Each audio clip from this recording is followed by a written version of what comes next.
राजन, क्या तुम्हें अभी भी मृत्यु से डर लगता है?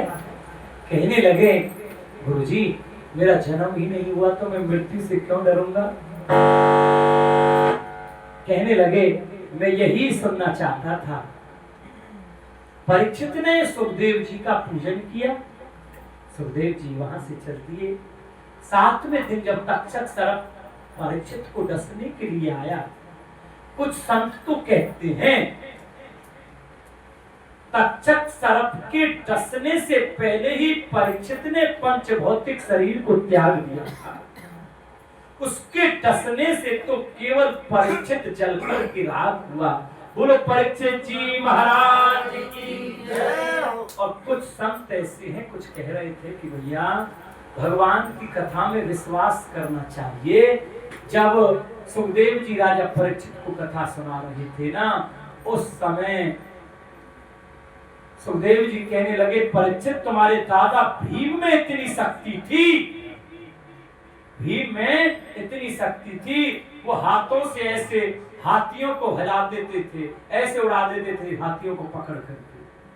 तो परीक्षित को विश्वास नहीं हुआ, उन्होंने अपनी नाक को सुपेट दी। पूरा शरीर वज्र का बन गया परीक्षित का, केवल नाक कच्ची रह गई थी। वहीं से सर्प ने आकर के डसा, तब वो चलकर के रहा। हर संत की अलग अलग भावना है। और उस परीक्षित के पुत्र जन्मेजय ने बहुत बड़ा यज्ञ किया, बहुत बड़ा यज्ञ किया। सूत जी कहने लगे, ऋषियों, भगवान का एक अवतार नहीं हुआ, कौन सा? कल की अवतार, जो विष्णु यश ब्राह्मण के घर में संबल नगरी में होगा। कुछ लोग कहते हैं कि राजस्थान में संबल नगरी है, कुछ कहते हैं उत्तर प्रदेश में संबल नगरी है, परंतु ज्यादातर भगवान का अवतार उत्तर प्रदेश में हुआ। तो जिस संबल नगरी पे विवाद हो रहा है, आज मुसलमानों की संख्या वहां 85% पहुंचने के लिए जा रही है और हिंदुओं की संख्या केवल ही 15%। आप विचार कीजिए, जहां सबसे ज्यादा अत्याचार होगा वही भगवान का प्राकट्य होगा।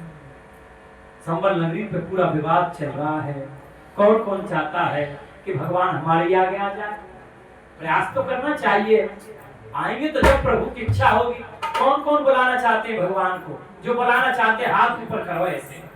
भैया तू ना बुलाना चाहे? ना बुलाना चाहे? बताओ भैया तो यहाँ के लिए मैं तो वहीं मिल लूंगी जाके। हाँ, बोलो कन्हैया लाल। देखो मुंह पे जवाब ना रहे, ये नमो नारायण इसीलिए रहे, यूं ही दे सके जवाब। हाँ, अब यही कहते हैं, अरे अब के संबल